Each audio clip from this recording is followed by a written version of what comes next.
Now I got some good news. I'm working with a local shop.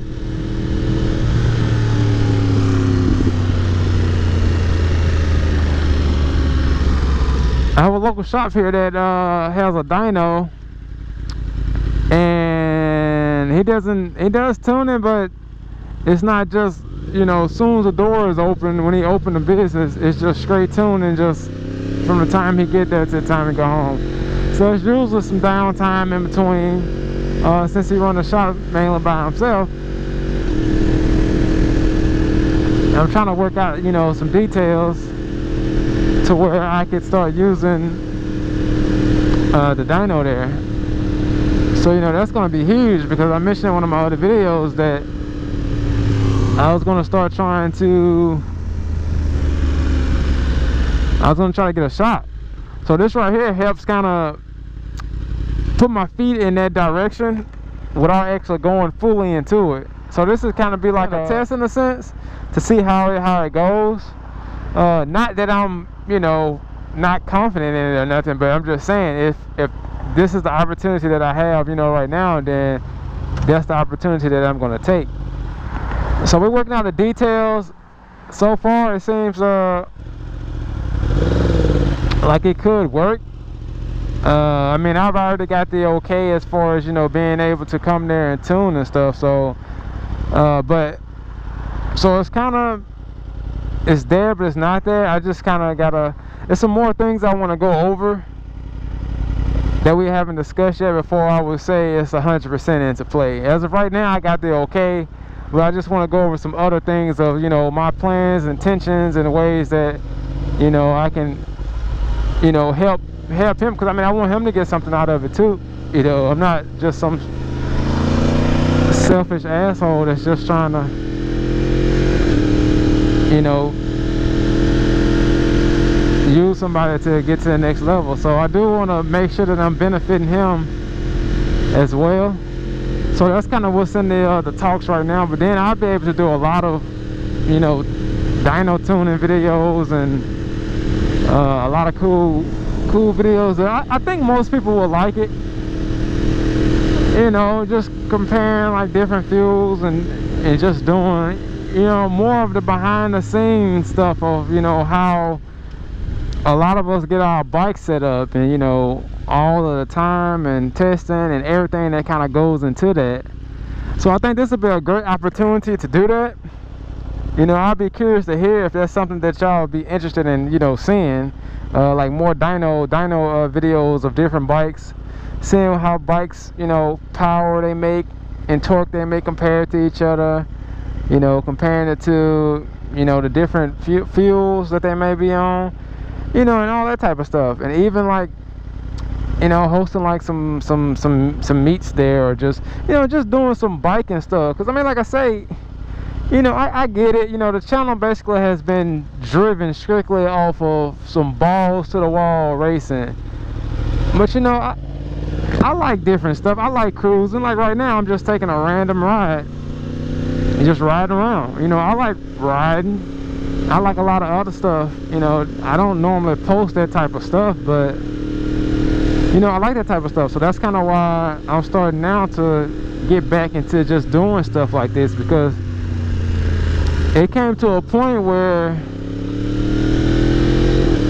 you know, I felt like all that was going on was just balls to the wall, you know, riding. And now, don't get me wrong, I'm not saying that I don't like that type of stuff, because I do. I love it. But at the same time, you know, I like other type of riding too. Like some of y'all may remember, if you've been following the channel for, you know, since the beginning, but I had a F07, a red one, and I loved that bike.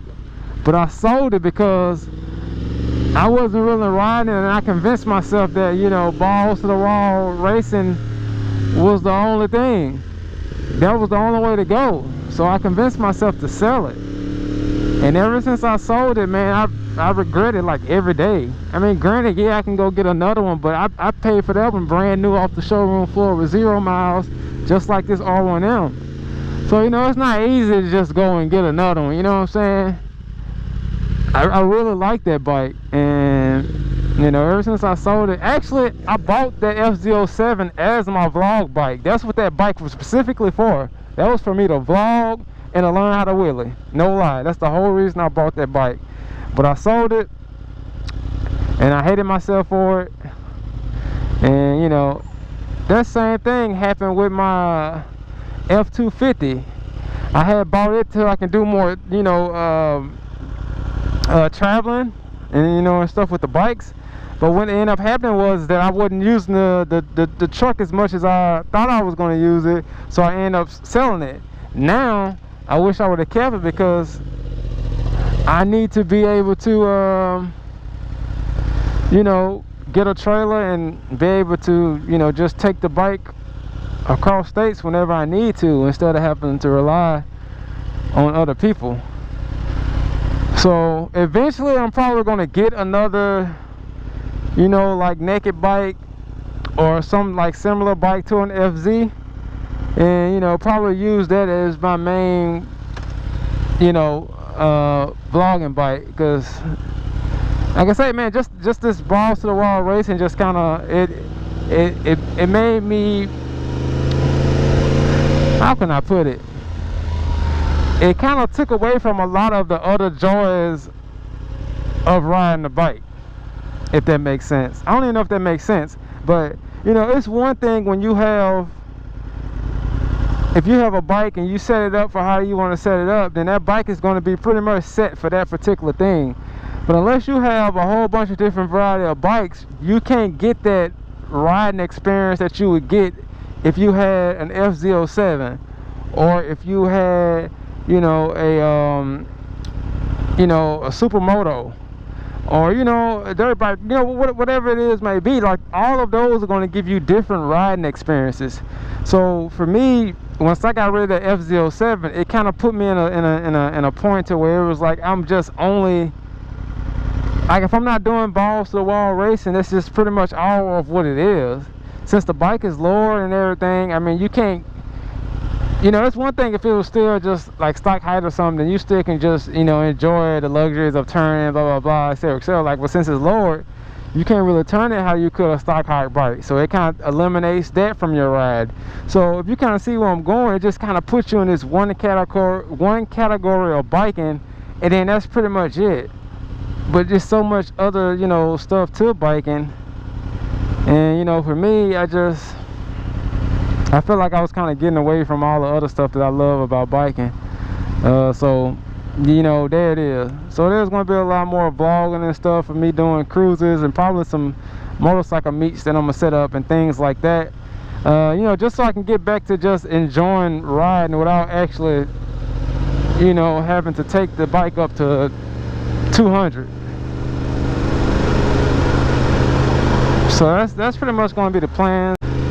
You know, this little shop deal that I'm working on and things like that. So that's going to be the direction of the channel. So for all y'all hardcore balls to the wall, you know, racers, you're just going to have to just kind of bear with me in between, because like I say, those videos are still going to be here, but there is going to be a lot more other stuff going on. Still going to be dealing with motorcycles, but it's just going to be a little different than maybe what everybody's accustomed to seeing. So yeah, but I appreciate everybody watching the videos. You know, I enjoyed the feedback. I'm gonna try to respond to comments more too, you know, good and bad, and you know, just keep going from there. So I'll holler at you guys later. If you ain't subscribed yet, I don't know what you're waiting on. If you haven't been here more than once, you need to go ahead, quit playing, and just hit that subscribe button, because it's okay. Just hit it. It's all right. I'm out.